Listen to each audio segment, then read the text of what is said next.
Et alors, on va aborder une thématique qui monte aujourd'hui, de part et d'autre, la question de la violence. Parce que la première réponse que ce pouvoir a opposée aux Gilets jaunes, c'était la violence. Je rappelle, une personne décédée, 35 ou plus personnes éborgnées, personne qui a eu des mains arrachées, des violences policières, des arrestations arbitraires, des journalistes parfois interdits de couvrir les manifestations, la gestion de l'ordre du dernier 1er mai, notamment à Paris ou ailleurs en France, en tout cas d'une violence particulière. Donc il y a cette violence-là qui est implacable et on voit bien que le pouvoir a été là tout de suite à cajoler les forces de l'ordre en accordant des primes tout de suite. Et puis de l'autre côté, il y a une autre violence qui est dénoncée, c'est la violence faite au bien, c'est le Fouquet's. On a un restaurant qui brûle et puis il y a le président de la République, le Premier ministre, le ministre de l'Intérieur qui sont sur place. Il y a 2 degrés finalement de violence qui sont représentés dans l'espace public. Donc la première question, ouais. Donc c'est inouï cette violence qu'aujourd'hui les forces de l'ordre opposent aux manifestants, aux Gilets jaunes, tous les samedis. Et puis de l'autre côté, l'autre question que j'aimerais te poser, c'est est-ce qu'il y a une violence légitime qui peut exister comme outil politique? Et est-ce que c'est quelque chose dont on doit en user selon toi? Moi, l'étude de la violence, c'est la partie cachée de tout ce que je vous décris, mais je pense que le politique a toujours été un truc passionnel pour moi, et j'ai fait ma thèse sur la question de la violence politique et de la violence de masse. Et j'ai publié un certain nombre de textes à ce sujet pour comprendre comment est-ce qu'on arrivait justement à produire de la violence politique au sein de sociétés. Et il était naturel pour moi, et c'est pour ça que très tôt, en fait, dans Contre Macron, donc en juillet 2007, je préviens de la dérive autoritaire qui, pour moi, par nature, allait être le produit de ce régime. Et c'était pour la prévenir que j'ai essayé de m'opposer de plus en plus violemment, en termes discursifs, à ce pouvoir en place. Parce que dès le moment, en fait, que la violence est toujours le symptôme d'une défaillance de communication. Alors quand il n'y a plus de dialogue, quand il n'y a plus de possibilité d'échange, vous rentrez dans une forme de violence, il n'y a plus d'interlocution. Alors c'est exactement ce qu'a mis en place le pouvoir aujourd'hui, c'est-à-dire qu'au lieu de considérer les personnes qui s'étaient levées et d'entamer un rapport discursif avec eux, on se souvient qu'ils ont essayé de prétendre que les Gilets jaunes ne voulaient pas parler. Souvenez-vous qu'ils ont refusé de dialoguer avec les figures, entre guillemets, des Gilets jaunes, parce qu'ils refusaient que ces entretiens soient diffusés en direct. Ce qui était pourtant une évidence de la part de ces figures-là, qui n'avaient aucun mandat, qui ne représentaient personne, et qui du coup ne pouvaient pas s'approprier une possibilité, la parole de l'ensemble des Gilets jaunes. Et elles étaient là justement pour mettre fin à ces régimes d'appropriation. Les Gilets jaunes sont là pour mettre fin à la démocratie représentative et en arriver à une forme de démocratie, un approfondissement démocratique plus important, qui serait en gros la 3e étape après la fin du servage et la fin du système aristocratique. Et donc on est dans une dynamique qui est volontairement tronquée par le pouvoir en place, qui va refuser très longtemps de tout simplement considérer qu'il est face à une mobilisation légitime, qui va refuser d'accéder aux demandes sur la taxe carburant jusqu'à l'acte 3. Et l'acte 3, pardonnez-moi, c'est quoi? C'est de la violence. C'est seulement après l'expression d'une violence de la part des manifestants que le régime réagit.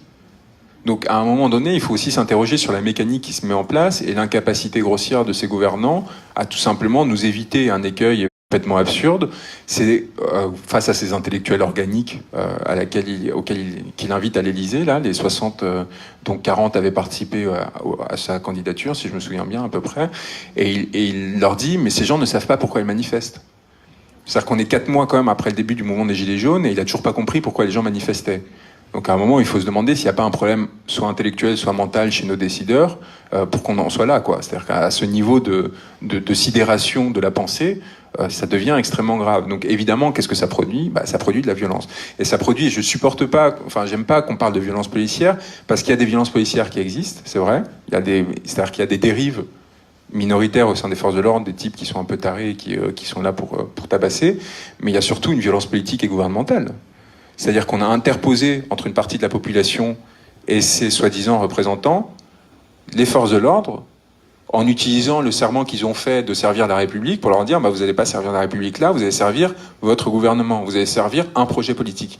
Et vous allez permettre à un projet politique de ne pas s'effondrer, vous allez permettre à des responsables politiques de ne pas s'effondrer, plutôt que de rentrer dans un rapport de discussion, d'interlocution et éventuellement de concession. Parce que quand vous faites un débat ou une discussion, c'est pas juste je fais un meeting tous les jours pour vous expliquer comment vous avez tort et comment j'ai raison, c'est on arrive en disant qu'est-ce que vous voulez, D'accord, moi je peux vous proposer ça et vous négocier. C'est ça un débat, c'est ça une discussion. C'est pas une apposition unilatérale d'une parole qui vise tout simplement en fait juste à vous relégitimer. Donc le simple fait qu'on ait appelé ça un grand débat pendant des mois, ça dit aussi quelque chose de la difficulté des médias à se distancer des paroles de pouvoir.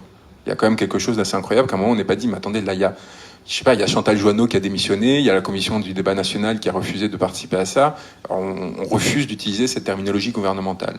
Mais non, le gouvernement a décidé que, donc on suit. Rien que des détails comme ça qui peuvent sembler secondaires montrent à quel point en fait, par nature, on va avoir un rapport de légitimation de la parole dominante. Tout simplement pourquoi ? Parce qu'on considère qu'on est en démocratie et qu'à partir de là, celui qui accapare le pouvoir politique a une légitimité supérieure aux autres paroles. Dans des conditions comme celles que l'on connaît aujourd'hui, ça devient très difficilement tenable comme axiome. Ça devient très difficile à justifier, encore plus quand on voit les niveaux d'impopularité du pouvoir en question. Donc, oui, par rapport à ça, évidemment, la violence naît de l'absence d'interlocution, de l'impossibilité à énoncer, qui, encore une fois, c'est ça qui est génial, ne vient pas de ceux qui sont censés ne pas savoir parler. C'est ce peuple sombre, ces pauvres gens à qui on a retiré la parole, qui était le socle du régime représentatif bourgeois, qui en effet ont accepté de renoncer à leur droit à la parole pour la déléguer à des individus qui étaient censés en avoir une meilleure maîtrise, etc. Et qui en fait sont capables visiblement d'intuitions politiques beaucoup plus fortes que nos gouvernants.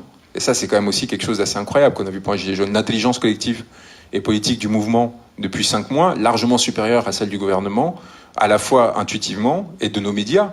Intuitivement, par exemple, comprendre que la taxe carburant, c'est pas ce qu'on nous raconte, et qu'on nous raconte en effet des histoires. Il a fallu attendre décembre 2018, le 24 décembre 2018 pour être exact, pour qu'on retrouve ces mails qui étaient pourtant disponibles depuis juillet 2017 pour les centaines de journalistes politiques qui sont censés en faire leur travail. Et la personne qui l'a retrouvé, c'est pas un journaliste, c'est moi.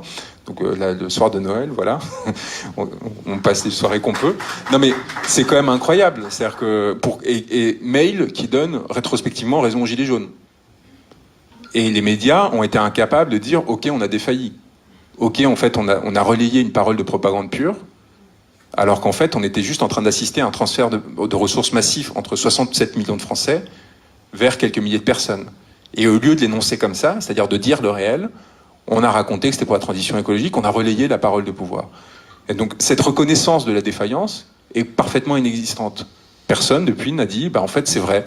On a insulté, on a traité les Gilets jaunes d'anti-écolo, on a essayé de faire toute la litanie, antisémite et compagnie, nanana. Et à aucun moment, on admet, en fait, on s'est complètement trompé, on est désolé, et cette erreur a provoqué des effets catastrophiques dans le pays. Cette erreur a en effet amené une radicalisation des positions, des deux côtés, une impossibilitation du dialogue, alors qu'encore une fois, les médias sont censés jouer ce rôle d'intermédiaire, et l'absence complète de parole critique et d'intelligence du pouvoir, de la part des médias, a amené ce pouvoir aussi, tout simplement, à foncer dans le mur. Parce que si vous aviez eu des unes, dès le moment que la taxe carburant était adoptée, de la part du Monde, de Libération du Figaro, qui explicitait ce que c'était et qui disait, dès lors, naturellement, la seule chose qu'on pouvait en dire, c'est un scandale.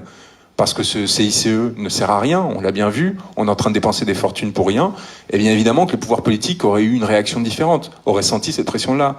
Je pense que l'exposition de la vérité est la chose la plus sanglante qui soit en soi. Enfin, on parlait de violence, je pense qu'il n'y a rien de plus violent, et ça, Bourdieu en parlait beaucoup de la réception de son œuvre, la violence qu'elle suscitait en retour, parce que les gens ne supportaient pas de se voir tendre un miroir sur leur propre compromission et leur forme de veulerie, en fait. Donc, rien qu'un livre comme Crépuscule, à mon avis, est révolutionnaire en soi, et ne peut qu'amener ceux qui le lisent avec un peu de bonne foi à rentrer dans une perspective révolutionnaire. Après, comment, pourquoi, c'est pas forcément mon rôle de vous dire que faire, pour paraphraser Lénine, mais c'est vraiment moi je vois pas après avoir lu ce livre, enfin je serais ravi que quelqu'un qui a lu le bouquin ici me dise non mais je suis sûr que les élections européennes ça va tout changer, il faut aller voter, mais vraiment, mais je mets au défi qui que ce soit de le faire, parce qu'on m'engueule quand je dis mais moi je pense qu'il faut s'abstenir au voter blanc, mais enfin en tout cas il faut sauter, ce qui par ailleurs en plus est une élection particulièrement parodique dans laquelle on vote pour des gens qui n'ont même pas l'initiative législative, mais je serais ravi qu'il y ait des gens qui maintiennent leur croyance dans le système électoral tel qu'il existe, dans le système de démocratie représentative tel qu'il existe,